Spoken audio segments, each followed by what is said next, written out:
Oi, gente. A gente hoje veio aqui trazer algumas informações para vocês sobre o tema que está aí gerando muita dúvida e ainda vai gerar muita dúvida. A gente não tem todas as respostas, mas a gente quer falar um pouquinho para vocês saberem, né?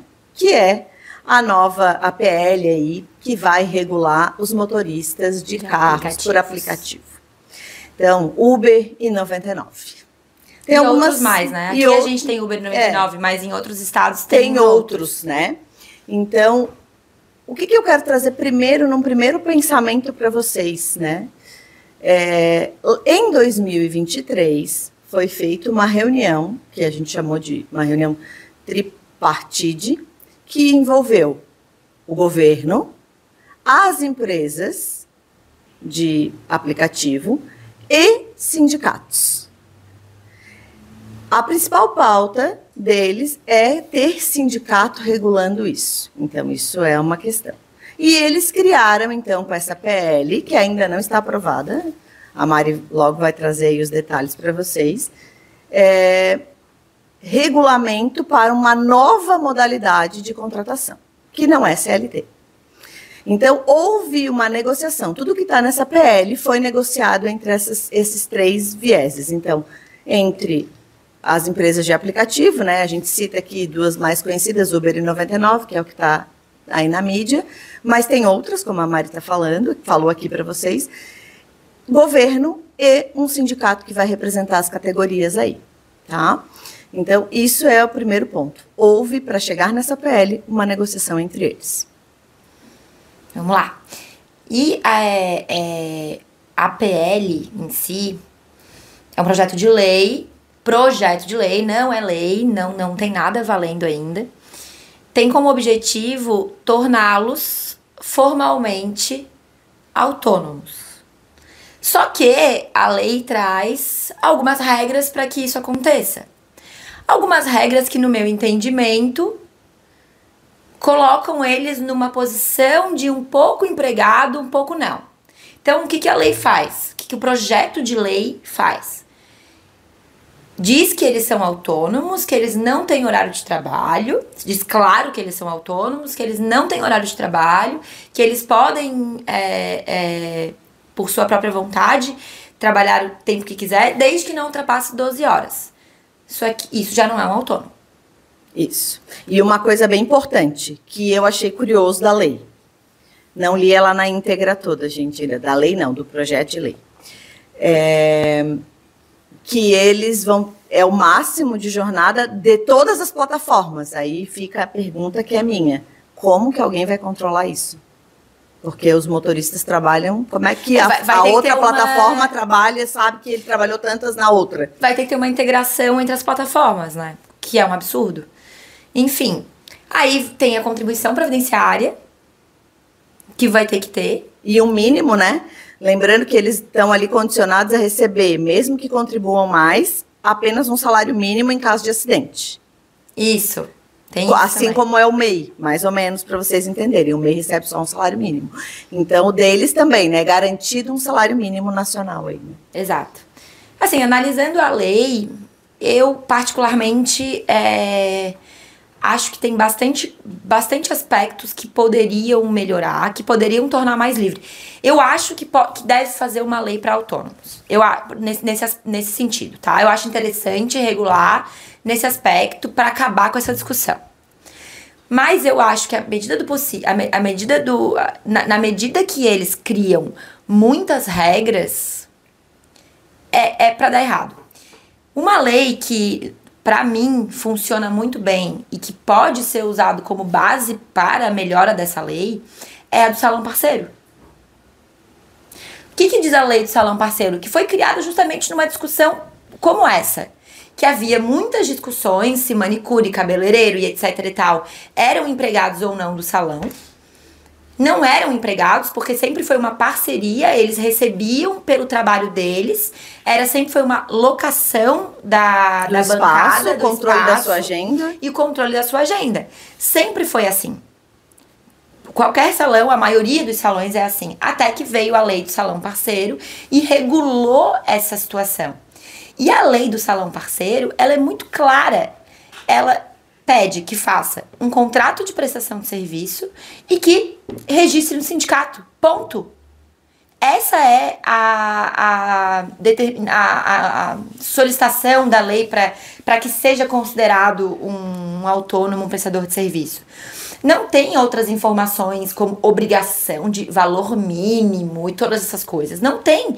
O que fala é o que já está em outras legislações sobre a obrigação de retenção de imposto, que isso qualquer contratante tem essa obrigação de reter imposto de um prestador de serviço, então não é específico dessa lei. Uhum. E outras informações muito básicas que não interferem na própria relação, no número de horas de trabalho, no mínimo do valor, em contribuição previdenciária. Então, assim, isso tudo me parece que o que eles estão querendo fazer é agradar a gregos e troianos. E até a gente pensando assim, né?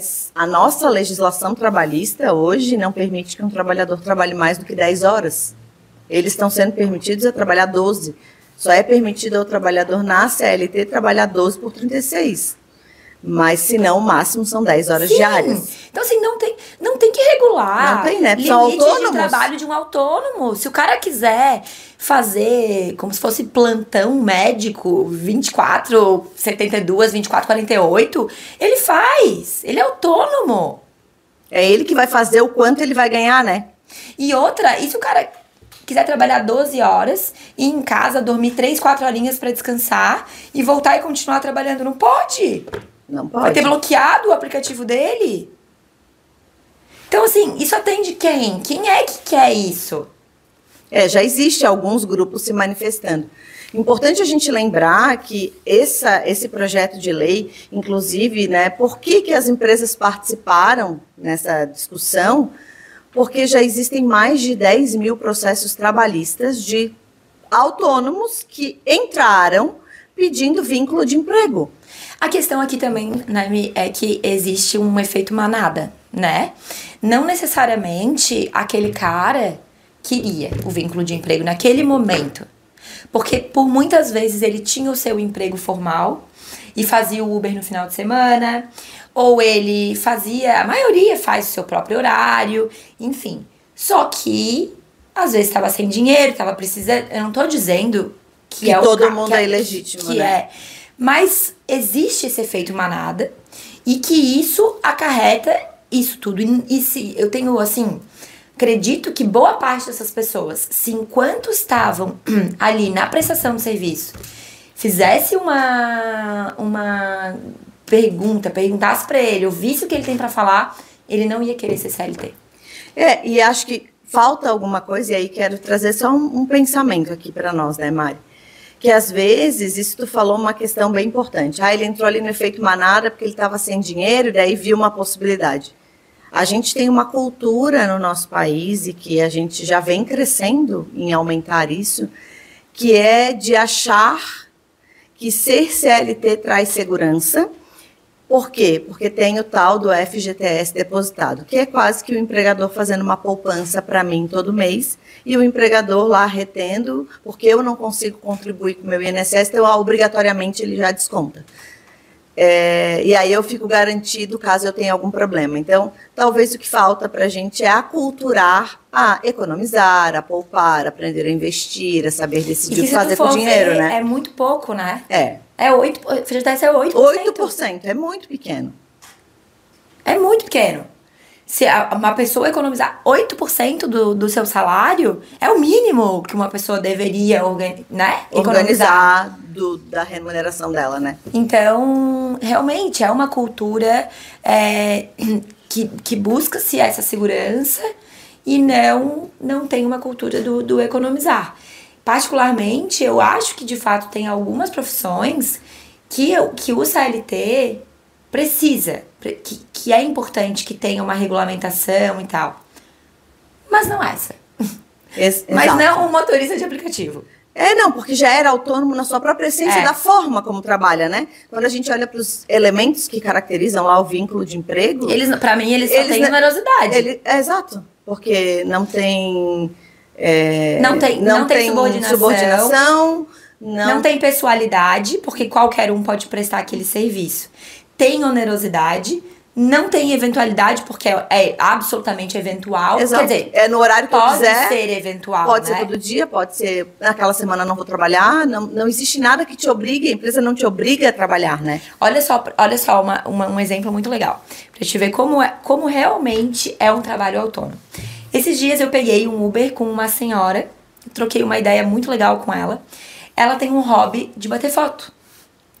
Pra não gastar do dinheiro da aposentadoria dela, ela faz Uber. E daí o que ela faz? Ela roda a cidade, obrigatoriamente, porque ela tá levando as pessoas. Ah, daí ela passa num lugar que ela gosta E ela bate e ela uma bate foto. uma foto. A hora que ela quiser. Exato. O dia que ela quiser. E quando ela não quiser, ela também não Ela sai. também não vai. Ah, hoje tá chovendo muito, não vou. Então, ela já me falou que ela mapeou a cidade, em tal lugar eu não vou, em tal lugar eu não vou. Eu só vou aqui. Pode negar a corrida. Tu faz a hora que tu quiser. Exato. Tu não responde a ordem de ninguém. Tu tem ali minimamente as exigências do aplicativo, mas que é normal, é um termo de condições de uso de qualquer... De qualquer coisa, né? Porque qualquer é uma aplicativo prestação que tu for entrar. de qualquer serviço que tu vai prestar, né? E hoje ainda tem, né, que também está sendo noticiado, porque temos essas ações, né? Tem lá, o que vocês de repente estão ouvindo e o STF, o que ele tem a ver com isso, com a tese de repercussão geral? Eles estão discutindo uma constitucionalidade, uma inconstitucionalidade, na verdade, e eles já reconheceram que eles vão deliberar a tese, então aí nos próximos dias eles devem votar, então eles já votaram que eles vão fazer, então isso foi a primeira votação que eles fizeram. E a tese de repercussão quer dizer aquilo que eles entenderem. Na verdade, eles reconheceram como repercussão geral. Isso. E agora, sendo reconhecido como repercussão geral essa discussão, suspende todos os processos que discutem isso. E aí o STF vai dizer definir, qual é o entendimento dele. Ou não é. É ou não é. Quando a gente olha para essa PL, a tendência é que o próprio STF reconheça que não é. Sim. Porque ele já deu indícios que ele reconhece que não é. O que de fato não é mesmo. E aí todos esses processos caem. Né? Então, assim, voltam e não tem mais decisão a respeito. O grande problema de quando o STF, quando é uma tese de repercussão geral e o STF determina, é que é uma repercussão geral. Então, todo mundo, todos os juízes, concordando ou não, são obrigados a aplicar aquele entendimento. É isso que significa uma repercussão geral. Só que isso pode acarretar problemas de outros aspectos, em outros processos, porque às vezes naquela situação ali não era um aplicativo, era só um motorista de uma empresa. Aquilo já pode causar uma confusão. Então por isso que às vezes regulamentar é melhor. Né? Até porque são vários aplicativos. Quando a gente fala de Uber e 99, são os maiores, mas quando eu falo de aplicativos que lá na minha cidade tem, eu não sei como é que aquele aplicativo trabalha. E pode ser que nesse caso... Isso, exatamente. Exatamente. Bom, é uma situação que ainda está muito em discussão. Não temos respostas, temos questionamentos, nossas próprias convicções a respeito, considerando a nossa experiência. Eu, particularmente, não atuei em nenhum processo como esse. Também. Mas, enfim, venho estudando e lendo a respeito, até porque ultimamente se fala muito disso. Mas o fato é que a gente tem que acompanhar para ver o que vai acontecer. E assim que a gente tiver mais atualização, a gente traz aqui, né? Isso mesmo. Assim que a gente tiver as decisões aí das câmaras e como que passa isso pelo Senado, enfim, aí a gente volta aqui e fala mais um pouco sobre o assunto. Obrigada, gente. Obrigada.